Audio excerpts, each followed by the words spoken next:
Good day, ladies and gentlemen. We're going to start here with Chapter 2, Section 5, Cash Receipts and Payments. Vocab you need to know, not too much here, just two different words, so get those written down. If you notice over here on the right, you see that I'm not using my standard little tablet deal. All right, I'm using Excel. Okay, a cash receipt and cash payment stuff can really easily be done in Excel, and I would recommend that you do that. All right.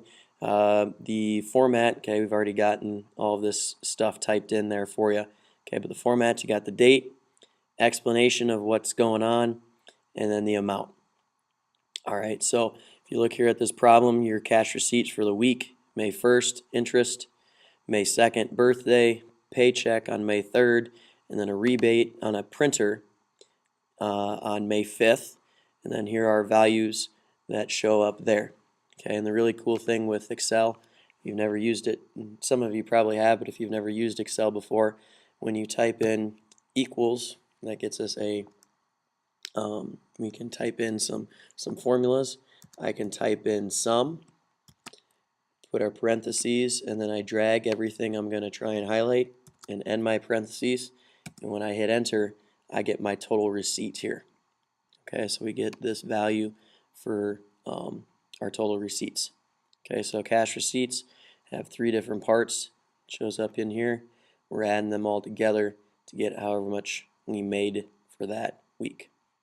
Okay, now for sheet 2, or for our second example, we've got a cash payments record. And this is a little bit more in depth because when you pay out money, especially when we get into budgeting here in this next section, you want to make sure that you have all of these different categories so you know where your money's going, so that if you need to cut back on something, you can cut back on certain things and it's not much of a guessing game. So you got date, the explanation, and then we've got housing, food, clothing, entertainment, transportation, miscellaneous, savings, and then we've got totals. Okay, so what we've got here is our cash payments record. This is what, over here on the left, is what a problem will look like.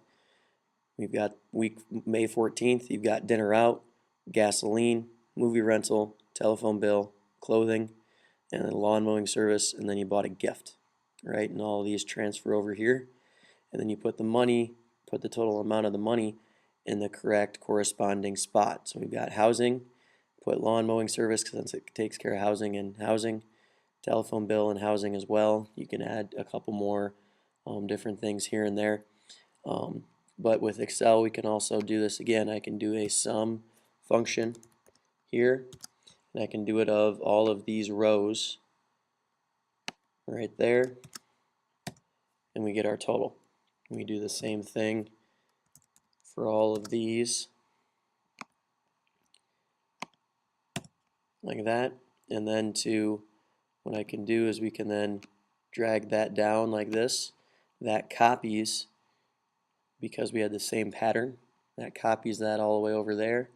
And then down here in my total, the very bottom one is the total. I do the sum of all of these right there. Okay, and we get our total. This is our total payment out for the week, $391.70. Okay, so for this section, you don't really need to do too much with a paper and pencil if you don't want to. I would recommend using Excel because you'll use Excel in the real world.